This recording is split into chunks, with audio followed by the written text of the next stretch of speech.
Hello everyone, welcome to the new word with IITN thinking. तो दोस्तों, आज हम ये JMS 2022 के क्वेश्चन को सॉल्व करेंगे। किस तरीके से क्वेश्चन को अप्रोच करना है मैं आपको ये सिखाऊंगा। कॉन्सेप्ट क्या यूज हुआ है ये भी सिखाऊंगा। तो आपको एग्जाम में कैसे क्वेश्चन को अप्रोच करना है, यहाँ पे मेरा मोटिव ये नहीं कि आपको बस क्वेश्चन सॉल्व कर लेना, खत्म नहीं। इस क्वेश्चन के इर्द गिर्द जो भी चीज़ें रिलेटेड होंगी वो भी सिखाऊंगा, और आपके माइंड में कैसे सोचना है क्वेश्चन कभी एग्जाम में आता है वो सिखाऊंगा। ठीक है ना, अप्रोच आपको बताऊंगा किस तरीके से सोचना है एग्जाम में क्वेश्चन को सॉल्व करते समय, सो दैट कि आप कम समय में जल्दी से सॉल्व कर पाओ सही एक्यूरेटली। ठीक है, चलो स्टार्ट करते हैं। सबसे पहला अप्रोच है कि आप क्वेश्चन को अच्छे से पढ़ो। 5 moles of an ideal gas, चलो जो जो गिवन है आप खटाक से लिखो, सॉल्व करते हैं यहाँ पे। ठीक है, देखो क्या आपको गिवन है कि 5 moles of an ideal gas, तो आपको 5 मोल्स गिवन है तो आप नोट कर लो n बराबर जो है 5 मोल गिवन है। ठीक है, सबसे पहला चीज़ तो यही होना चाहिए, जो जो गिवन हो लिखो ताकि क्लियर हो जाए पिक्चर। आइडियल गैस है, टेम्परेचर है 293 केल्विन। चलो भाई, टेम्परेचर है 293 केल्विन। आगे पढ़ो। 5 moles of an ideal gas at 293 kelvin is expanded isothermally. Isothermally सबसे इंपॉर्टेंट पार्ट देखना, क्या दिया है आइसोथर्मली, मतलब टेम्परेचर कांस्टेंट होगा। आइसोथर्मली, आइसोथर्मली अगर बोल दिया तो तुरंत समझ जाओ कि वहाँ पे डेल्टा टी क्या है, जीरो। और डेल्टा टी जीरो तो डेल्टा यू भी हमारा क्या हो जाएगा, जीरो हो जाएगा। क्यों ऐसा, क्योंकि हमारा जो इंटरनल एनर्जी होती है वो क्या होती है, डायरेक्टली प्रोपोर्शनल टू टेम्परेचर होता है। ठीक है, पढ़ा है आपने, इसे इंटरनल एनर्जी बोलते हैं, ये टेम्परेचर है। तो जो इंटरनल एनर्जी है टेम्परेचर की डायरेक्टली प्रोपोर्शनल है, मतलब डेल्टा टी जीरो तो डेल्टा यू भी जीरो हो जाएगा। इतनी बात क्लियर। अब देखो आगे बढ़ो। Isothermally from an initial pressure of 2.1 mega pascal, मतलब इनिशियल प्रेशर मतलब P इनिशियल बराबर 2.1 मेगा पास्कल गिवन है, नोट कर लो। 1.3 मेगा पास्कल मतलब इनिशियल प्रेशर कितना हो जा रहा है, आइसो एक्सपैंड कर रहा है, जिसमें इनिशियल प्रेशर था 2.1 मेगा पास्कल और फाइनल हो जाएगा 1.3 मेगा पास्कल। तुरंत नोट करो 1.3 mega pascal against at a constant external pressure. क्या बोला है, constant external pressure. P external जो है वो हमारा कितना गिवन है भाई, 4.3 मेगा पास्कल। ठीक है, जो जो गिवन है आप वैसे लिख लो। इतनी बात समझ में आई। अब देखो, the heat transfer in this process, मतलब आपसे पूछा क्या है, क्यू पूछा है। क्या पूछा है, क्यू। अब देखो आपको क्या क्या गिवन है और कौन सा फार्मूला आप लगा सकते हो। जय ध्यान देना, हमें पता है कि अगर डेल्टा टी जीरो है, डेल्टा यू जीरो है और हमें हीट निकालना है, तो हीट ऐसा आपके पास कोई फॉर्मूला है जहाँ पे क्यू भी हो, यू हो या टेम्परेचर हो, तो फर्स्ट लॉ ऑफ थर्मोडायनामिक्स का फॉर्मूला है भाई, फर्स्ट लॉ ऑफ थर्मोडायनामिक्स। ठीक है, थर्मोडायनामिक्स लिख देता हूँ। तो क्या होता है भाई, डेल्टा यू बराबर क्यू प्लस डब्लू, यही होता है, डेल्टा यू बराबर क्यू प्लस डब्लू। अब आपको पता होना चाहिए कि हमारे पास क्या जीरो है भाई, जो हमारा u है वो जीरो है, u हमारा डेल्टा u जीरो है, तो q बराबर w, तो q बराबर हमारा क्या आ जाएगा, माइनस w। इतनी बात क्लियर हुई। अब हमें समझ आ गया कि q यहाँ से निकल आया, इसी को आप कैपिटल Q लिख लो अगर आपको कन्फ्यूजन हो रहा है ना, चाहे स्मॉल लिख लो चाहे कैपिटल, कोई बात नहीं। अब देखो आगे क्या करना है। हाँ भाई, हमें W भी पता चल गया। अब W का फॉर्मूला जो होता है, एक फार्मूला और होता है, क्या होता है वो भी लिख लो। W बराबर क्या होता है, हमने पढ़ा है, माइनस P एक्सटर्नल इंटू क्या, डेल्टा V। ठीक है, ये पढ़ा है आपने, minus P external into delta V। हमने यही क्यों लगाया यहाँ पे, क्योंकि हमारे पास P एक्सटर्नल भी गिवन था, तो इसलिए हमने, हमारे दिमाग में ये बात क्लिक करनी चाहिए कि W का फॉर्मूला क्या होता है, P external minus delta V। अब देखो चलो, अब P एक्सटर्नल की वैल्यू तो हम पुट कर लेंगे, लेकिन और डेल्टा V की वैल्यू भी हम पुट कर लेंगे। कैसे, W बराबर माइनस P एक्सटर्नल और डेल्टा V को क्या लिख सकते हो, क्या लिख सकते हो भाई, V final minus V initial, ऐसे भी लिख सकते हो। कोई दिक्कत, कोई दिक्कत नहीं। लेकिन अब ध्यान दो, लेकिन हमें यहाँ पे क्या गिवन है, प्रेशर गिवन है, P इनिशियल गिवन है, P फाइनल गिवन है, V फाइनल V इनिशियल तो गिवन नहीं है। तो इसे आप कुछ भी करके प्रेशर के टर्म में ले आओ। तो कैसे ले आओगे, देखो हमें पता है आइडियल गैस गिवन है, स्टार्टिंग बोला है आइडियल गैस, तो आइडियल गैस के लिए इक्वेशन क्या होती है, PV इक्वल टू nRT होता है तो यहाँ से v की वैल्यू आप निकालोगे तो nRT/P हो जाएगा कि नहीं। तो यहाँ पे हम क्या रख लेंगे, वैल्यू पुट कर लेंगे, किसकी वैल्यू, v की। ये v की वैल्यू आप क्या पुट कर लो, nRT/P। तो एक बार हम मान लो अगर v इनिशियल v1 लिखेंगे, मतलब v इनिशियल के लिए लिखोगे तो n की वैल्यू कांस्टेंट है 5 गिवन है, r की वैल्यू फिक्स है, और टेम्परेचर हमारा क्या हो जाएगा यहाँ पे T, क्योंकि एक ही टेम्परेचर गिवन है 293 केल्विन।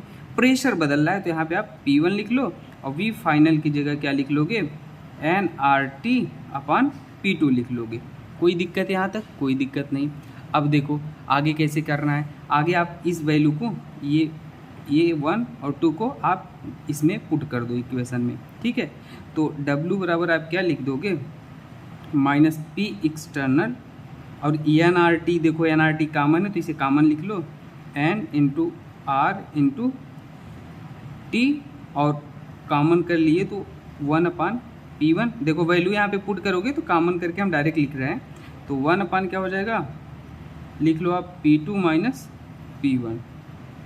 तो हमारा क्या आ जाएगा, P2 माइनस P1, चाहे P1 माइनस P2, हमेशा याद रख लेना ये जो वैल्यू आएगी ना वो हमेशा क्या लाओ, पॉजिटिव आनी चाहिए, ठीक है ना। जो ब्रैकेट के अंदर ये आएगा तो पॉजिटिव आना चाहिए, आप इस तरीके से पुट करना। तो यहाँ पे देखो क्या हो जाएगा, -P एक्सटर्नल गिवन था, कितना गिवन था, 4.3 -4.3, और यहाँ पे आपके पास क्या हो जाएगा, या हमने इसको P2 माइनस P1 क्या लिखा है ऐसे समझो। अब समझो आपके मन में होगा सर यहाँ पे P1 लिखना चाहिए ना, तो अगर आप P1 भी लिखो कोई डाउट नहीं है। देखो यहाँ पे दिख रहा है, मैं देखो दिखा, अगर यहाँ P1 लिखो, यहाँ P2 लिखो, तो आप क्या कर लोगे, आप P1 P2 लिखोगे तो कोई दिक्कत नहीं, आप माइनस कॉमन करोगे तो P2, ये इधर हम दूसरे पेज में करते हैं क्योंकि आपको थोड़ा सा डाउट हो जाएगा, नहीं तो चलो हम पेज चेंज करते हैं, यहाँ पे करते हैं। देखो हमने ये बोला, आप साफ साफ लिख देते हैं, देखना। देखो मैं ये बोला कि जो हमारे पास W माइनस P एक्सटर्नल था into V final minus V initial था, यही था। तो अब हमने क्या लिखा कि VI की वैल्यू, V इनिशियल की वैल्यू nRT/P1, और V फाइनल की वैल्यू आप क्या कर लोगे, समझ रहे हो ना, यहाँ पे nRT/P2। तो अब इस वैल्यू को यहाँ पे पुट कर दो, तो W बराबर हमारा क्या हो जाएगा, -P एक्सटर्नल, और V फाइनल हमारा कितना है, nRT/P2, और हमारा V इनिशियल कितना है, nRT/P1। कोई दिक्कत, तो यहाँ पे आप लिख सकते हो इसे, और उसके बाद हम क्या करेंगे, W बराबर आप क्या कर लो, यहाँ पे -P एक्सटर्नल, और यहाँ पे आप कॉमन कर लो, माइनस nRT कॉमन कर लो, तो वहाँ पे हमारा क्या हो जाएगा, 1/P1 माइनस 1/P2 हो जाएगा। कोई दिक्कत, कोई दिक्कत नहीं। तो अब देखो यहाँ पे हमारा क्या हो जाएगा, माइनस माइनस कट गया, तो P external into N into R into T। तो P1 की वैल्यू आपको गिवन थी, अब कितना गिवन थी भाई, P1 की वैल्यू कितना गिवन थी, 1/, देखो कहाँ सवाल कहाँ गया, 1/2.1 माइनस 1/P2 की वैल्यू 3.1, यही गिवन था, सवाल को पढ़ना। तो यहाँ से अब इसे जब सॉल्व करोगे तो यहाँ पे जो वैल्यू आएगी ना, यहाँ पे जो वैल्यू आएगी हमारी वो क्या हो जाएगी, W की वैल्यू ये नेगेटिव आएगी। क्यों आएगी नेगेटिव, जैसे मान लो आप ऐसे समझो, यहाँ पे सॉल्व कर लो इसे P एक्सटर्नल की वैल्यू 4.3 थी, N की वैल्यू 5 थी, और R की वैल्यू 8.3 रख दोगे, टेम्परेचर 293 केल्विन रख दोगे, इसे सॉल्व कर लोगे पूरा, तो 1.2/3.1, तो इसे जब सॉल्व कर लोगे तो ये 15.435 किलो जूल में हम निकाल लें, किलो जूल पर मोल आएगा।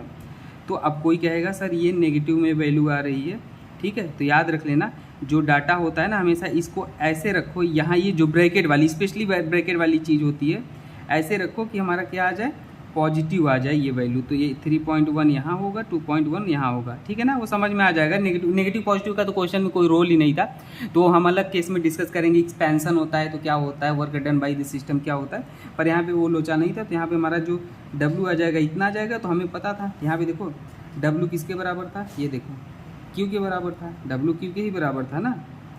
देखो W बराबर Q था, तो W बराबर Q हमारा ऐसे भी समझो, W बराबर आपका क्या था, -Q था, ठीक है। और -Q था तो अगर अब दूसरे तरीके से समझ लो, यहाँ पे अगर ये वैल्यू हम 3 नहीं करते, ऐसे ही रहने देते जैसे था, तो ये वैल्यू हमारी माइनस में आती और W बराबर -Q था, तो ये Q बराबर -W हो जाता और -W की वैल्यू इतना थी, माइनस माइनस क्या हो जाता, प्लस हो जाता, प्लस 15.435, तो Q बराबर इतना हो जाता। कन्फ्यूज तो नहीं हुए, ठीक है ना। अब आपको आपके मन में चल रहा होगा कि सर आपने बोला इसको ऐसे रखना पॉजिटिव या नहीं, नहीं वो छोड़ो, अब क्लियर कट रहो, जैसे फॉर्मूला है वैसे पुट कर देना। वैल्यू हमारी माइनस में आई, हमें पता था W बराबर -Q, तो Q बराबर -W और एक माइनस पहले से था, यहाँ पे माइनस था, माइनस माइनस प्लस, तो प्लस 15 इतना किलो जूल पर मोल आ जाएगा, ठीक है ना।